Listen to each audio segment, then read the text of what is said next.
Bonsoir, c'est Kenshin9977 pour la vidéo tutoriel sur le secret de Diriz version Richthofen et version Maxis. Juste avant de commencer, je voudrais préciser une chose. Je n'ai rien trouvé de ce secret, et personne, ni NGT, ni Legend, ni LimFT Winter, ni Code Z Forum, ni Samdam118, ni Nikki, ni DJ Technics ZRT, n'a trouvé le secret tout seul, et personne ne l'a prétendu d'ailleurs. Je dis ça pour tous ceux qui passent leur journée, on a l'impression, à dire à ces personnes qu'elles ne font copier et qu'elles cherchent à s'en approprier tous les mérites. Si on passait notre temps à citer les vraies premières personnes qui trouvent en premier chaque truc, on ferait plus le boulot d'un historien qu'autre chose. Donc voilà, ceci dit, passons au tutoriel.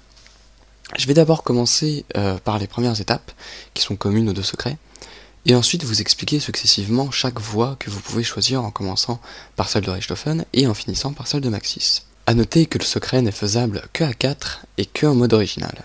J'ai essayé de plein de manières différentes de le faire à 2, mais apparemment ça n'est pas possible. Aussi, si jamais, et c'est très important, ne serait-ce qu'une seule personne dans la partie a déjà le succès, vous ne pourrez pas faire le secret. Ça sera à confirmer dans un futur proche, mais il me semble que vous ne pouvez faire le secret que d'une manière, et après quoi vous ne pouvez plus le refaire. Pour faire cette vidéo, j'ai utilisé mon compte et le compte de ma copine. La première étape est on ne peut plus simple. Il faut aller activer le courant, cela aura pour effet d'activer les ascenseurs. Vous remarquerez que sur 4 des 7 ascenseurs qu'il y a sur la map, on a un symbole que je ne saurais trop décrire d'ailleurs. La deuxième étape, il faut que chaque joueur se place sur l'un de ces symboles qu'il y a sur les ascenseurs. Vous aurez un symbole qui se trouve à l'ascenseur à côté de la M14, à celui à côté de la Navcard, à celui à côté de la Hamilton, et à celui à gauche de là où se trouve le courant. C'est certainement l'étape qui peut être la plus galère, tout comme la plus simple. Je vous conseille vivement de le faire à la manche 3. Pourquoi ça?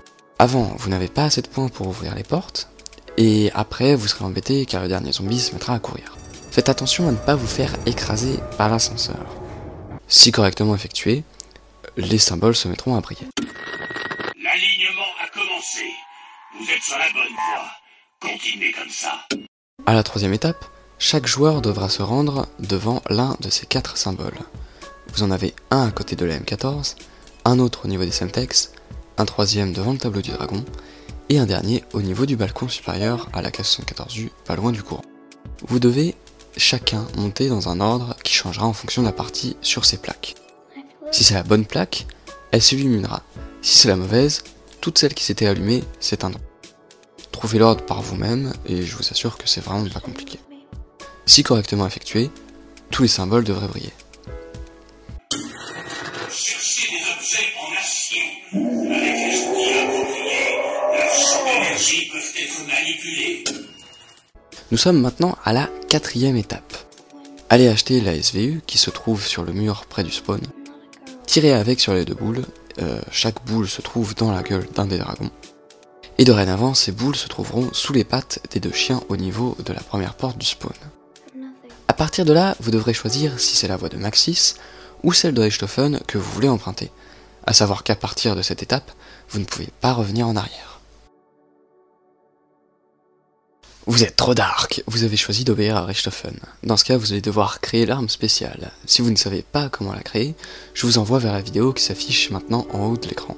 Lien disponible dans la description. Avec l'arme spéciale, vous allez devoir tirer 20 cartouches sur chaque boule. Si correctement effectué, les 2 boules sont censées tourner. Maintenant, les 4 joueurs vont devoir se servir du propulseur. Si vous ne savez pas comment le construire, je vous envoie vers cette autre vidéo, lien aussi disponible dans la description. Chaque joueur va devoir placer son propulseur sur le symbole avec un zombie. L'un des symboles se trouve en face de la M14, 2 autres à gauche et à droite de l'escalier qui mène au toit, et un dernier à côté des Semtex. Placez les propulseurs de manière à ce que les zombies qui iront dessus soient envoyés sur la tour. Il me semble, sans en être sûr, qu'il faut uniquement que chaque propulseur envoie un zombie sur la tour. L'étape correctement effectuée, vous devriez apercevoir une lueur bleue aux 4 coins de la tour. La dernière étape est commune aux 2 manières de faire le secret. mais elle est assez longue et compliquée à expliquer, et c'est pour ça que je ne mets cette étape qu'une fois dans la vidéo. Cliquez sur la notation pour vous rendre directement à l'explication de cette étape, ou si vous êtes sur un mobile, allez au temps indiqué à l'écran. Vous êtes gentil et chiant, et vous avez choisi d'obéir à Maxis. Vous allez donc vous rendre au temple où se trouvent les statues de Bouddha, et tuer un certain nombre de zombies. De ce que j'ai expérimenté jusqu'à maintenant, il faut tuer les zombies au sol et non pas sur les rebords de la salle. Si vous tuez correctement les zombies, vous entendrez Maxis dire ceci. Oui, encore. Il faut plus de sang. L'étape correctement effectuée, Maxis vous dira cela. Si vous trouvez des munitions, elles sont à moi. Maintenant, vous allez devoir faire l'acquisition du couteau balistique pour ensuite aller l'améliorer. Les pouvoirs régénérants de cet appareil sont indispensables à notre cause. Ne les perdez pas. Et rendez-vous au temple. Alors, lorsque j'ai fait le secret, j'ai fait quelque chose qui s'avère ne pas être utile. J'avais vu sur plusieurs vidéos qu'il fallait réanimer Rossmann, mais j'ai aussi vu sur une autre vidéo que la personne tirait sur les 2 statues de Bouddha qui se trouvent au niveau du sol. Ma déduction, c'est qu'on a tout simplement besoin de tirer 2 couteaux dans le temple sans viser quoi que ce soit de précis. Si jamais je me trompe en disant ça, je le corrigerai bien évidemment avec une annotation et dans la description. Heureusement pour vous qui m'ont pas eu. L'énergie de leurs âmes tourmentées est libérée. Pour l'étape suivante, les 4 joueurs devront placer leurs propulseurs, chacun sur l'un des symboles avec un chien. Il faut placer les propulseurs en visualisant la tête des chiens comme étant l'avant de la machine. Si correctement placé, vous ne pourrez pas reprendre votre propulseur. Vous avez un symbole qui se trouve au spawn, un autre au niveau de la PDW, un troisième entre les 2 ascenseurs du toit, et un dernier près de l'ascenseur isolé qu'il y a sur le toit. Une fois cela fait, prenez chaque boule et posez-en une sur chacun des propulseurs qui se trouvent dans le même bâtiment. Donc, par exemple, celui de la PDW et celui du spawn. L'étape correctement effectuée, vous devriez apercevoir une lueur orange aux 4 coins de la tour.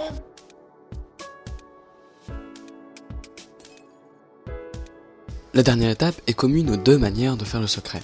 Je sais déjà que c'est là où beaucoup de monde va avoir du mal à comprendre, donc je vais essayer, comme toujours, d'être aussi clair que possible.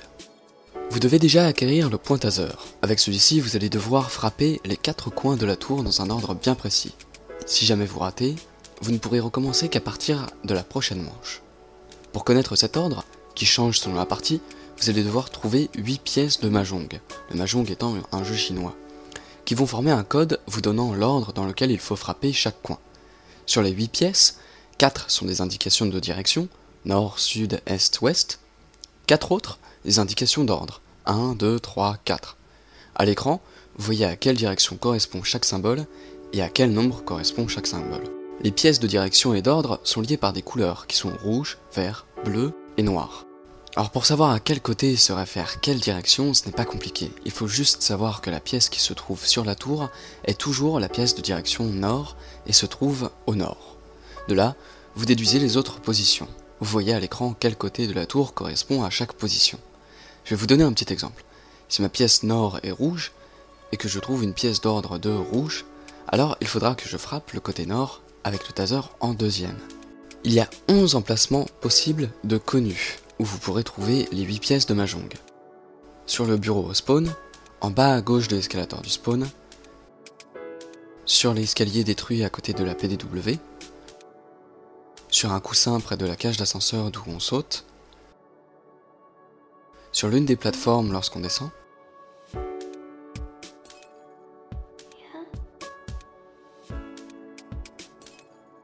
dans le temple avec les statues de Bouddha,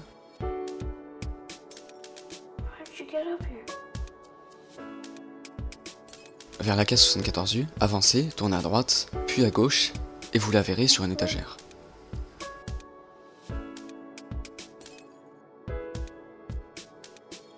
Au niveau du courant, sur l'une des tables,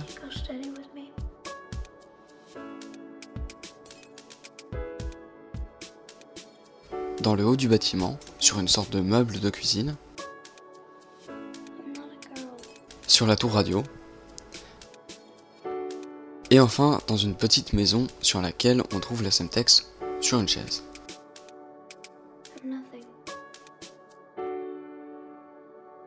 Je vous conseille de faire un petit tableau du même genre que le mien, avec 3 lignes, couleur, direction et numéro, et 4 colonnes, une pour chaque couleur, histoire de ne pas vous embrouiller. Si jamais vous ne trouvez pas une des 8 pièces, ça n'est pas un souci. En procédant par élimination, vous trouvez très facilement. Dans mon cas, mon tableau ressemblait à ça. On y lit que le premier côté à frapper avec le pointaseur sera le côté sud, le deuxième le côté nord, le troisième le côté est, et le dernier le côté ouest.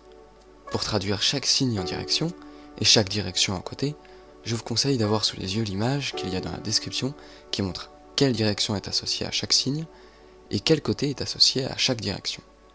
Ceci était valable pour ma partie, je vous montre ça vraiment à titre d'exemple, donc ça n'est pas forcément la même chose pour vous.